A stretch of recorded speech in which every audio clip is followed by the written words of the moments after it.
না না এটা আমাদেরই বাসা, আমার চাচা, আমার আপন দাদার বাসা, ওইটাই দাদার বাসায় আসছে কবর জিয়ারত করতে। হ্যাঁ হ্যাঁ ঠিক আছে, যে আব্বা এই অবস্থা, যে কবর জিয়ারত করি না ওটা আমরা সবই জানি। আমি কেমন ছিল এটা এটা তো মাসুম স্যার আছে, মাসুম স্যার সবাই, ওই যে মাসুম স্যার। না না না ওকে ওকে ওকে আমার বাবাকে ড্রাইভার কি পাবলিক? কোরআনের কসম কেটে বলে আমি হয়তো উমরা হাউস করছি। না না আপনার পাশে কেউ না এত ওই আমি শুধু ভয় পেয়েছি আমার ওয়াইফটা 6 মাসে প্রেগন্যান্ট। ভাড়া বাসা নাকি আপনি ভাই? না না লোকটা পরে মরে গেলে আমি তো সেটাই ওয়ালেটটা আমার ওয়াইফকে দিলে ভাগেটা বেগ চিন্তা করুন একটা সানসেটে গিয়ে এটা আমার ওয়াইফকে দিত। স্যার এটাও ধরেন স্যার। না আপনার ভাই আমার বেগ ওয়ালেট আর আমার বেগটা প্লিজ দিয়ে দেব আপনার ভাই দিয়ে দেব এটা নাও। হ্যাঁ আমি বিদায় নিয়ে যাই।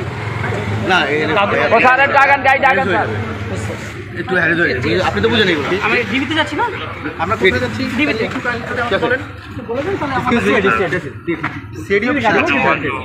আমরা কি একজন সাথে যেতে পারি? না না না অন্য গাড়ি নিয়ে একটু সাথে একজন প্লিজ না অন্য গাড়ি নিয়ে আসো। ওখানে কি আছে? একজন আছে। আর ভাইয়ের নামটা একটু কাইন্ডলি যদি বলতেন। এ আগে ওই পাশে একজন না না ভাইয়ের নামটা একটু যদি কাইন্ডলি বলতেন। ভাই আমার কথা একটু কাইন্ডলি